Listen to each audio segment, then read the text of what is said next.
Hello, and welcome back to Java Lessons and More with your host, me, Evan Gonshore. That rhymes. Yes, I do like some poetry. But let's jump into the Java lesson. Today we're going to wrap up if the if statements for a little while. So just showing a couple other capabilities.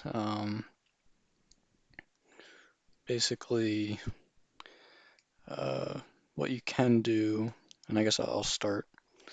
And again, this builds on the last two lessons, so if you haven't, check out those last two, either wherever you listen to podcasts or on YouTube if you want to see this visually. But what I'm doing is I'm just adding curly brackets at the beginning and at the end of the if statement. So after the condition in parentheses of the initial if statement, and right before the else, and then right after the else. Um, So that's right and left bracket there respectfully, and then you end the else statement with a right bracket. Or at least that's what I'm calling them. The open part faces left, but it's right on the keyboard. Anyway, um, and then this should run just fine like last time. I won't overdo this part because the key here is what I'm going to show. So I'm just showing that this still works, so you're not able to vote. But what it allows you to do is it allows you to put more than one line in here. So we can add a system.out.print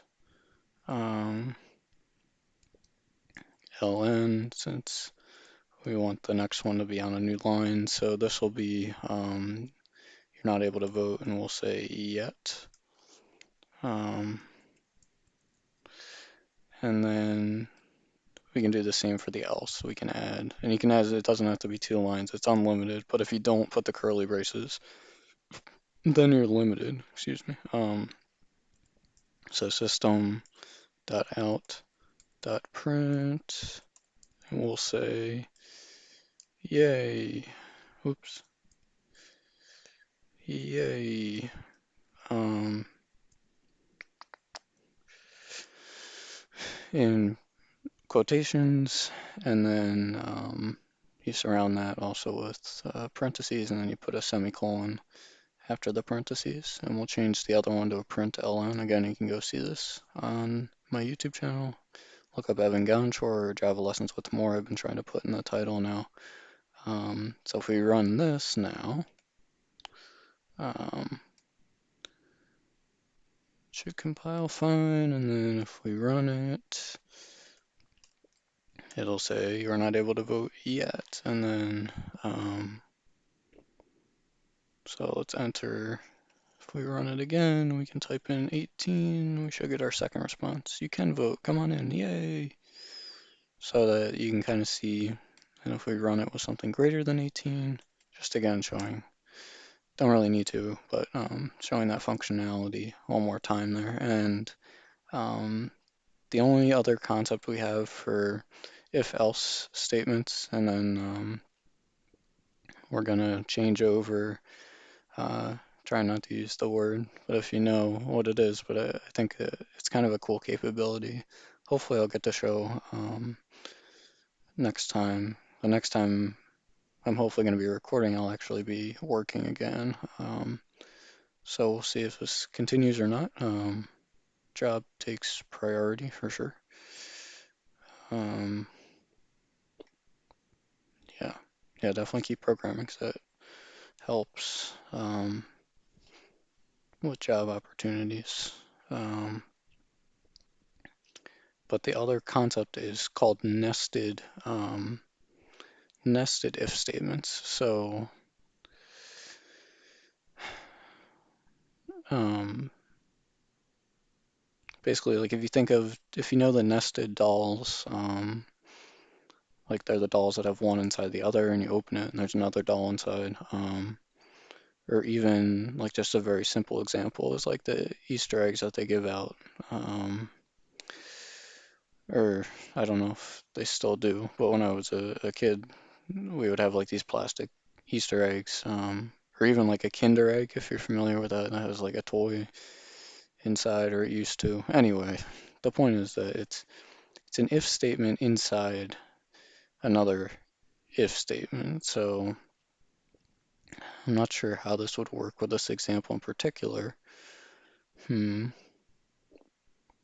maybe here actually would be a good place to put it inside the else, because we have that weird 18 condition. So we'll let it say you can vote, come on in.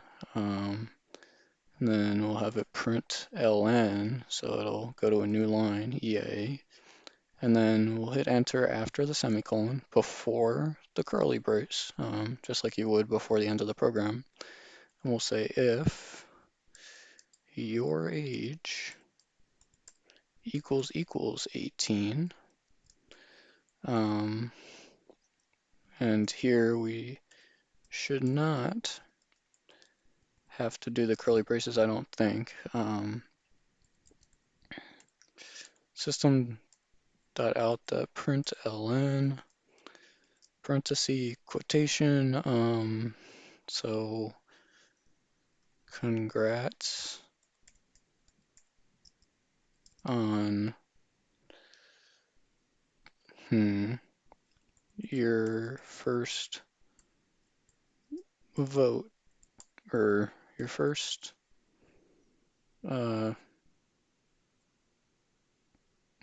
the first, I guess not everyone, I think you can congrats on the first time you're able, we'll just say congrats on being able to vote. That should be good enough. Anyway, the point is, for the first time, or I'll just say for first time. Okay. No, and then with the semicolon. Okay, so hopefully this will compile without a problem. And then we should just have our 3 run cases, which we'll do the 2 obvious ones first. So 17, you're not able to vote yet. If we run it again, we'll enter 21. You can enter like 11 or 35 if you want. You can vote, come on in, yay. And so now, if we run it and we type 18, we should get that additional statement. You can vote, come on in. Yay, congrats on being able to vote for the first time. All right, so it'll only print that out.